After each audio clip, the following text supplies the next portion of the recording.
This way, sirs. Lord Malt lies here in the drawing room. There! I'm sure he's dead. I will soon ascertain that, my dear.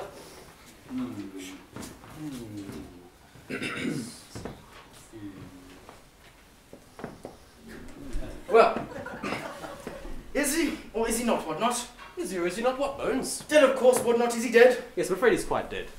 It explains the knife in his back. There, my girl, look upon the world's greatest detective, Hemlock Bones. Already his razor-sharp mind has determined why the knife is in Lord Mulch's back. I'm not so sure I understand, sir.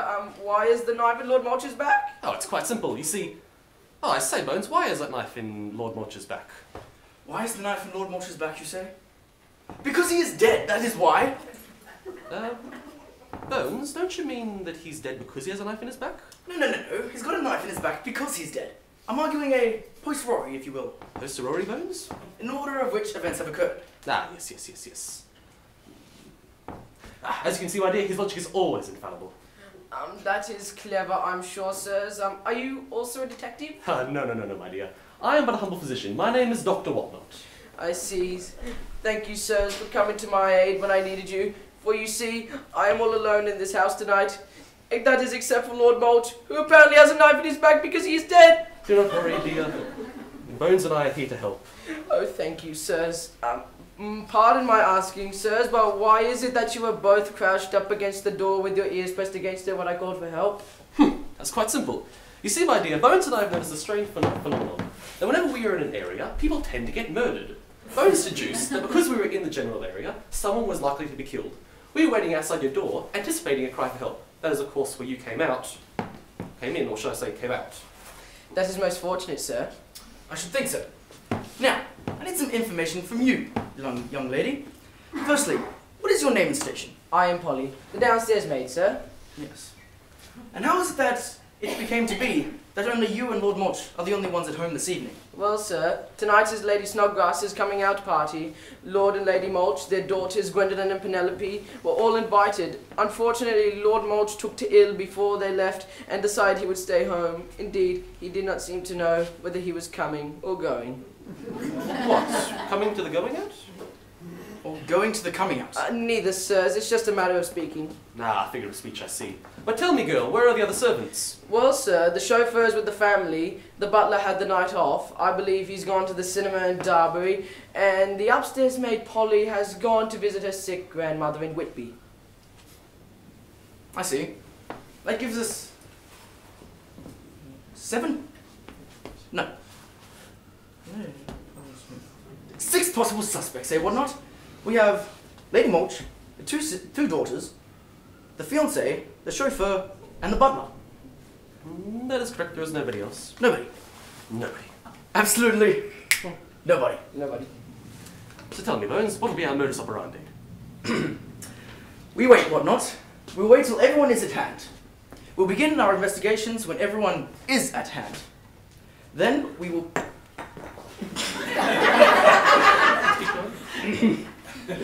We will wait till everyone is at hand. Jesus. It's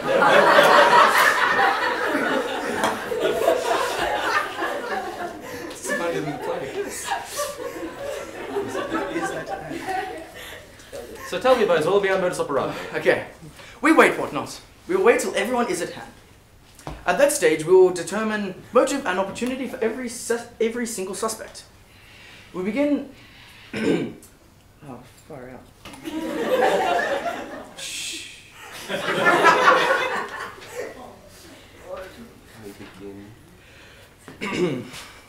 was hoping this wouldn't happen.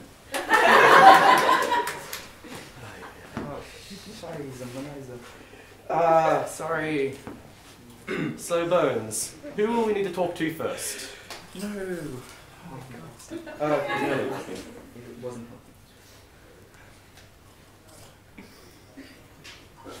Sir, should I reserve rooms for the night?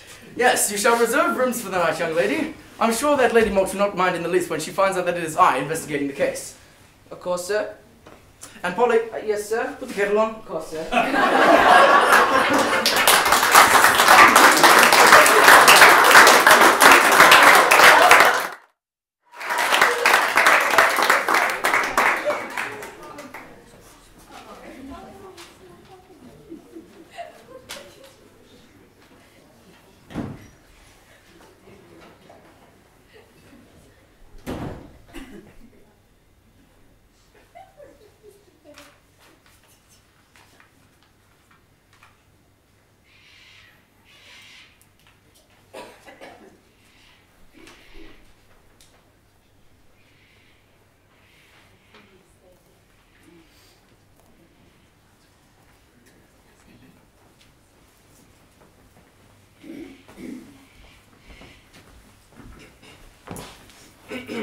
And so, her ladyship has agreed to my investigating the circumstances surrounding Lord Mulch's death.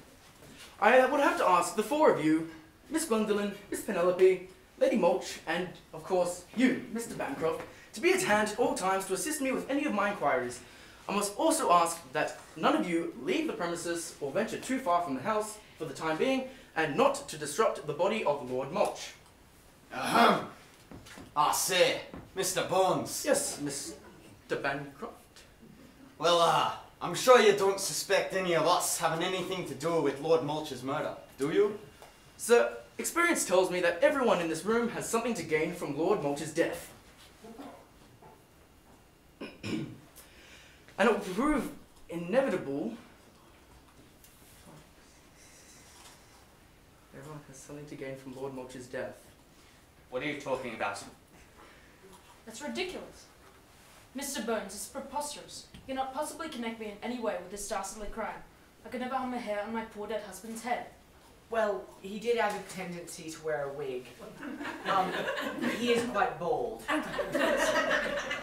Well, he is... Ladies, please calm down. I assure you, Bones is not making accusations. He's merely drawing upon his past experiences.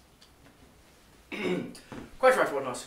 A healthy and unbiased suspicion of everyone, especially those with low foreheads and close-set eyes, is a perfect basis in which to proceed with a murder investigation. Now, I will begin by establishing motive and opportunity for every single person in this room. And I'm sure in due time that everyone will be eliminated except the actual murderer. Very well. But I can assure you, Mr. Bones, that I had absolutely no reason to kill my husband. And you can rest assured, dear lady, that the truth will be ascertained in due course. Well, Mr. Bones, if you're looking for the most likely suspect, you may as well ask my dear sister Penelope why she left Lady Snodgrass's last night after the formal introductions and did not return for some considerable amount of time. You skinny little minx. How dare you suggest I had anything to do with dear Daddy's demise? Well, you did stand to gain, didn't you, sweetie? Everyone knows that your dear fiancé here, Mr. Bancroft, would inherit Daddy's London business if anything were to happen to him. I say, Gwendolyn, that's a bit strong, isn't it? I have great regard for Lord Mulch. Save your breath, Roger. The spoiled little brat would do anything to put the blame on us. Probably to hide her own guilt. I don't suppose, Gwendolyn, you little serpent, you had any intention of telling Mr. Bones about Daddy's threat to cut you off without a penny if you continued your sordid affairs with those unspeakable theatrical types you've been mixing with lately. I think you'll find, Ducky, that Daddy did have second thoughts about that, especially after I reminded him that sordid affairs did run in the family. He did have an eye for the ladies, you know. Gwendolyn! Oh, sorry, Mummy, but as for unspeakable theatrical types, I think you'll find that my thespian friends are damn sight more interesting than those insipid bankers and city types that make up your boring circle. You really are a little monster, Gwendolyn. Girls! I'll just go into you both. Stop this unladylike behaviour at once. I'll not listen to any more of your constant bickering when your poor father lies murdered on the floor before us. I agree. Ladies, please.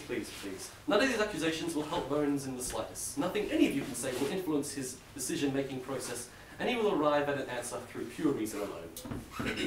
Quite right, whatnot.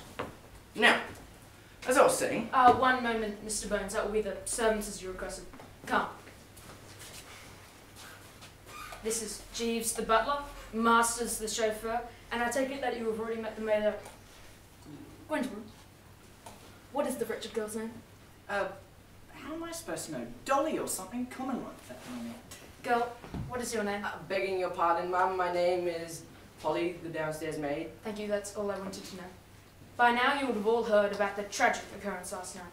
Mr. Bones, a man of considerable experience in these matters, will be investigating the circumstances of the crime. Please listen carefully to what he has to say. Mr. Bones? Thank you, Lady Mulch. Now, I must begin by saying that no one in this room, aside from Whatnot and myself, are above suspicion. In the meantime, I must regard everyone in this room as a potential murderer. No! Shut up! I will need to speak separately with everyone in the room now present. Lady Mulch, I will need to speak with the family members first, followed by the servants. I will send Polly in due course to retrieve each of you one by one. If you please, what not? Thank you, everybody. Please, if you would now leave. Bones needs but a moment to meditate before he begins his investigation. Lady Mulch, Miss Gwendolyn, Lady Penelope, Mr. Holcroft. Servants, please. So, Bones, who do you suspect first? Sorry? Who do you suspect? Ah, well, I think we have two very liable candidates in our devoted sisters, Gwendolyn and Penelope. How so, Bones? Well, what not? Although you would not have noticed this, daughter Gwendolyn was nearly left-handed. And of equal importance, the particular dagger now firmly embedded in Lord Mulch's back is of a rare oriental construction, which for various ritualistic and sacrificial reasons has a cunningly shaped left-handed point. Right in the back. Nice. Don't think it would have been enough to kill him. It's poison. Is it poison? I don't think so. He was stabbed. Yes, he was stabbed. Okay. Well. This proves almost inevitable that Gwendolyn's left-handedness was behind the thrust as it sank deep into her unsuspecting father's back, who himself was incidentally probably almost very nearly left-handed himself. I say, Bones, that's remarkable. Brilliant. Your logic is amazing. But tell me, what of Penelope? Well, a very, very tricky deception on her part leads me to suspect her also. Deception, Bones. Well, again, what not, although you a little too subtle for you, perhaps. Gwendolyn was nearly right-handed, or at least tried to make me think that. She drew my attention to where she thought I would be looking at her, in that wall mirror over there, thus trying to confuse my senses into thinking that she was nearly left-handed. I see. But why would she resort to this elaborate subterfuge unless she herself has something to hide? It's remarkable, Bones. Truly remarkable. I should think so. But what do we do now? What now, what not? Personally, I will return to my room to meditate upon what's what. But, Bones, I thought you were going to meditate out here, which is why I cleared the room.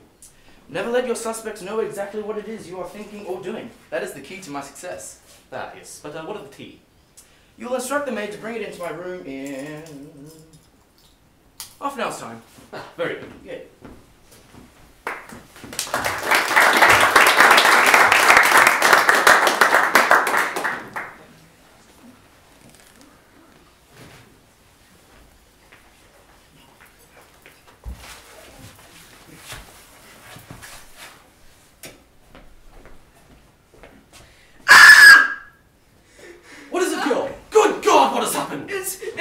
It's Miss Gwendolyn and Penelope, sir. I'm afraid they've been shot. Let me see.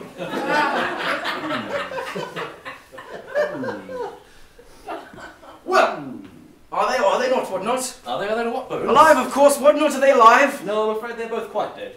Well, that explains the bullet holes in their heads. I see. I don't suppose you're right to say that they have got a bullet hole in their head because they are dead? No, what not? I was not. Ah, that's most gratifying. I think I'm finally getting a hang of your logic. And not before time, what not. I was beginning to think that my explanations were somewhat wasted on you. Now, to business. Ha! See here. The bullet entered through Gwendolyn's right eye, exiting through her head, going through her head, and then exiting out Penelope's left eye. They must have been standing back to back for some reason.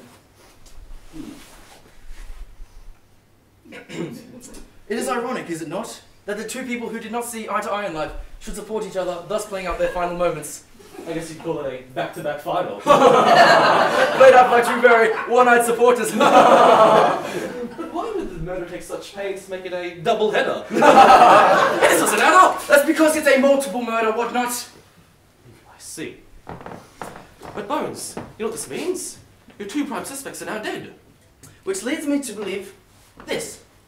Roger Bancroft is now my prime suspect. Roger Bancroft? Why? What not? I must ask you this.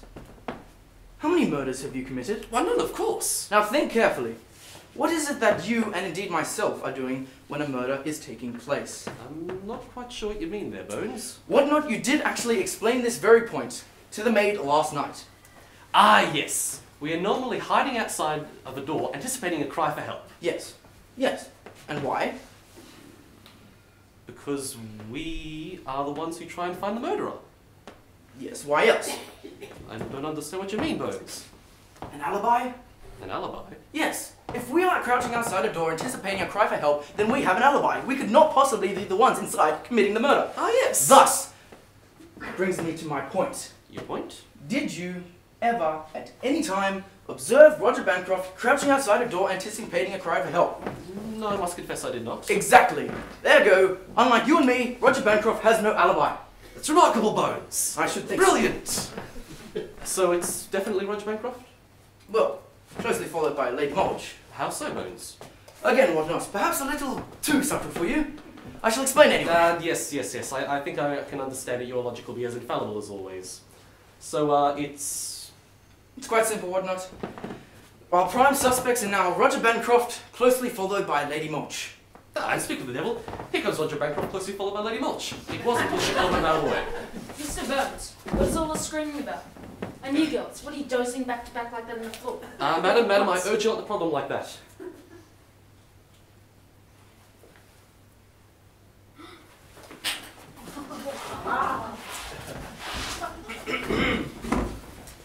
I am afraid, dear lady, that both your daughters have been shot in the face. Possibly by the same suspect who brutally murdered your husband. Oh dear, my poor little darlings. Who could have done such a dastardly thing? Well, I would think, Mr. Bancroft, that you could perhaps enlighten us on that. Will someone get me a drink? I say, Polly, Yes, sir? put that kettle on. just a moment, Polly. Perhaps something a little stronger is in order. Perhaps a drop of brandy, Lady Mulch? Very well. If you think it is absolutely necessary. No, I do. Indeed I do. It would be most beneficial and for medicinal purposes, of course. Those? Yes. From Mr. Bancroft? Aye. I think I need something to steady my nerves. There you are, Polly. Drinks all around. Of course, sir. So, are you of nervous disposition, Mr. Bancroft? Well, no. Not normally. But with all this going on, No. a chap gets, Just a moment, Mr. Bancroft. Here you are, Lady Mulch. Mr. Bancroft. Thank you. As I was saying, a chap gets nervous in these circumstances. By the way, Mr. Bones, what did you mean when you said... One moment, Mr. Bancroft. Thank you. Cheers! Good job of brandy, never did anyone any harm. Oh, dear Bones. It appears the drink is too strong for them. Let's take some getting used to it, I suppose. Sir? I think they're... Yes, let me have a look. Ah, good. So, have they or have they not, Whatnot? Have they not what, Bones? Choked, of course, Whatnot, have they choked? Yes, I'm afraid they're both choked. I don't suppose you're right to say now that they have choked because they are dead because they have choked. No, Whatnot, I was not. That is most gratifying. I think I finally got the hang of your logic. So we're completely agreed now. They are both dead because they definitely have choked. No, Whatnot, we are not. What do you mean, no, what not? We are not. I mean, we are not agreed that they are dead because they have choked. They are dead, Whatnot, because they have been... poisoned! Poisoned? Poisoned! Poison? Poisoned. Poison. Yes, Whatnot, poisoned. Here is Lady Mulch's glass. Smell it. As a physician, you will no doubt recognize the distinct smell of bitter almonds, often associated with the presence of cyanide. By Jove, Bones, you're right. But Bones, we drank from the same brandy bottle. Why are we not dead? Are you sure we are not? Am I sure we're not what, Bones? Dead, of course. Are we dead? Ah, I see. Test of your logic. Let me see. Am I not dead because I have not been poisoned, or am I not poisoned because I'm not dead? Ah, Bones, this is too difficult for me. What is the answer? It's quite simple, Whatnot. We are not dead. You are not dead, actually, because you are obviously engaged in reasoning. and elementary though it is still nevertheless reasoning. As for us not being dead, is a simple case of selective poisoning. The killer, for reasons as yet unknown, calculated that Roger Bancroft and Lady Mulch would be poured drinks first, thus concentrated the level of poison to which it would be served. I see. So, they are dead, and we are not. That's brilliant, Bones. Truly remarkable. I should think so. But Bones, they were your prime suspects. What now? They were, weren't they? Well, what's left for us to do, whatnot, but to unmask the real killer? You girl! I would like you to assemble with the chauffeur and the butler here in the drawing room in, say, half an hour's time. We will retire and tell them they are not to leave or disturb any of the bodies and not to venture anywhere aside from the room. And you are not to tell them anything you have seen or heard here right now. Of course, sir. And Polly? Yes, sir. No dilly-dally. Of course, sir. Just tell me, Bones, what do we do now? Well, personally, I'll retire for a short nap. I see, Bones. You truly do have a good grasp of murder psychology. Yes, I do.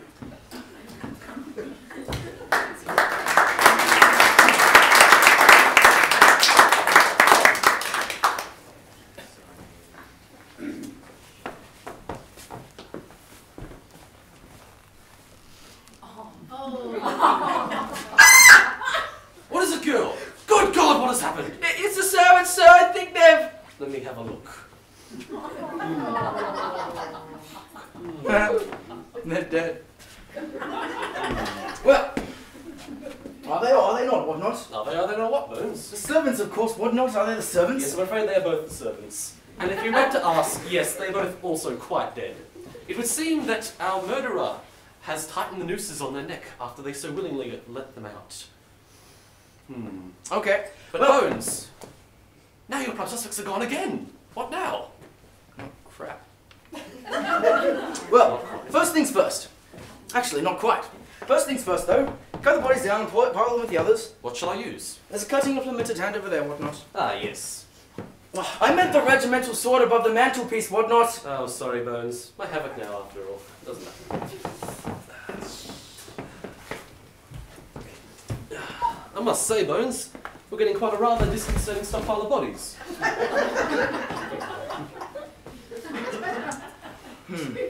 And not before time, whatnot. But, Bones, what was it you implied just before that there may be another suspect? Whatnot.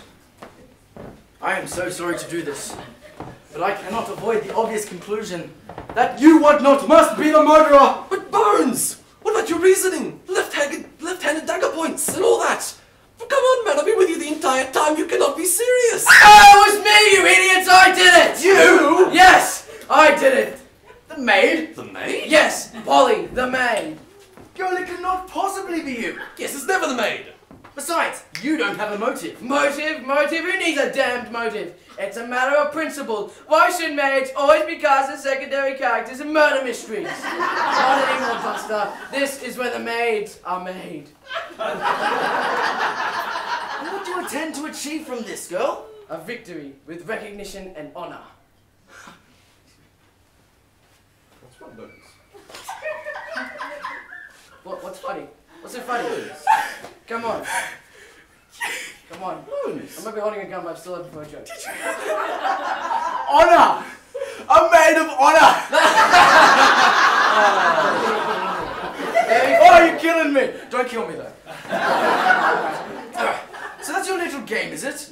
Okay, Sergeant, you can come out now. What? Oh, what the deuce! Start falling for that. Good work, Bones. I don't know, Dr. Whatnot. I'd look behind me if I were you. Silly girl. You can't expect me to fall for Oh, that. what the business? Okay, fish face, put your gun down and Fasto gets it here. Aha, good timing. Hi, Mr. Bones, Dr. Whatnot. I would like you to meet Molly, the upstairs maid. Hi, Polly. Hi, guys. Alright, take a seat.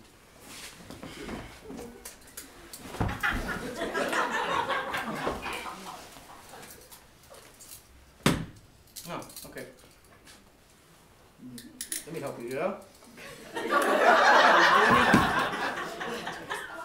Bloody hell. Aha. Well, I say they were quite successful.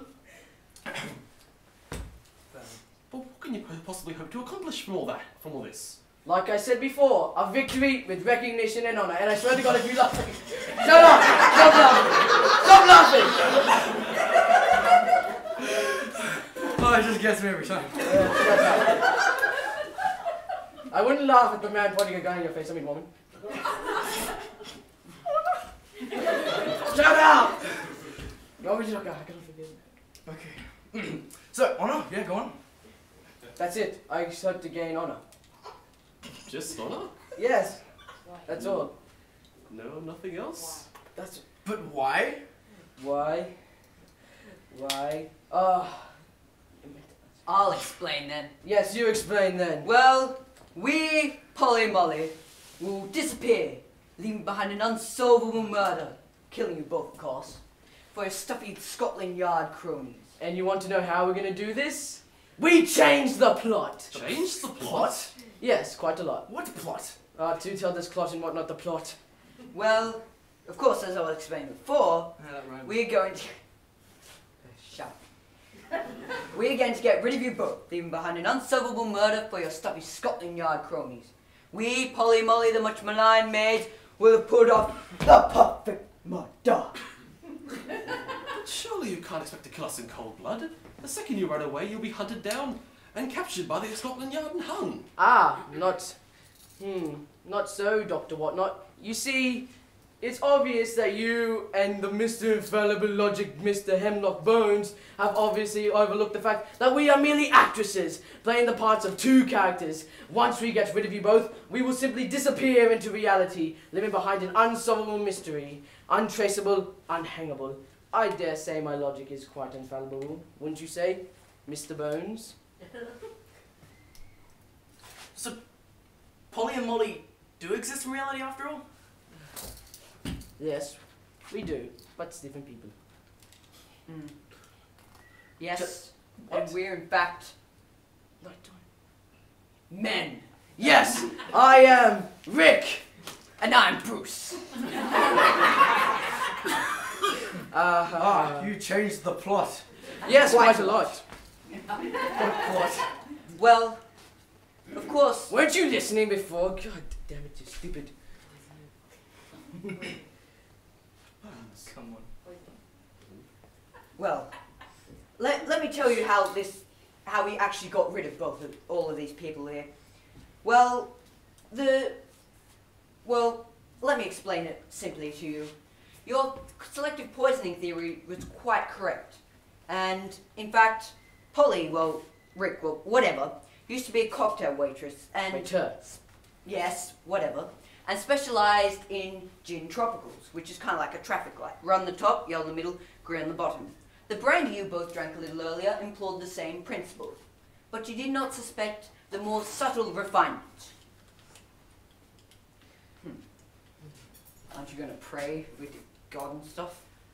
And what, pray, is that? You might as well pray, because as well as introducing a fast-acting poison, which is the red level, which is where Lady Mulch and Roger Bancroft drank from, we also introduced a slow-acting poison from the level which you two drank. The yellow level. Yes, of course. And, well, by my watch, it looks like your time is nearly up. Don't worry, it's quite sudden. So what do we say, Polly? 5, 4, 3, 2, 1, bingo! Think your watch is... Well, that about wraps things up. Well, by the way, what was in the green level? Brandy, of course. Care for some? It tastes a bit weird.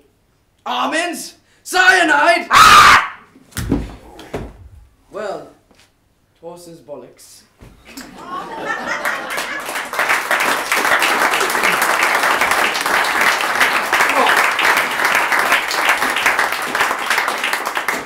Oh, bloody hell! What happened, Whatnot? Why are we not dead?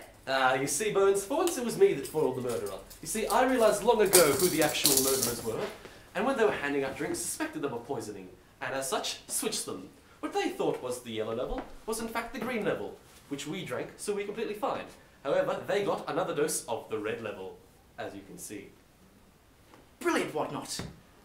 Absolutely brilliant. But what now, Whatnot? What next?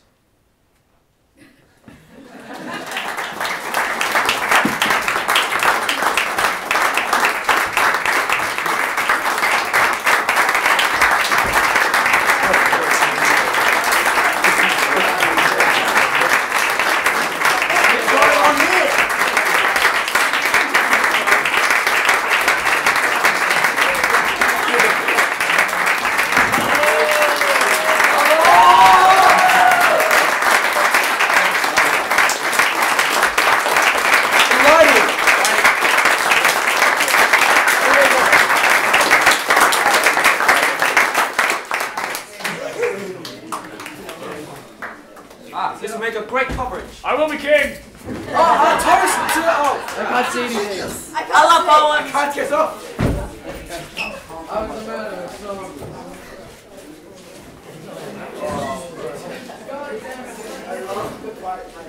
No, that was the end of me.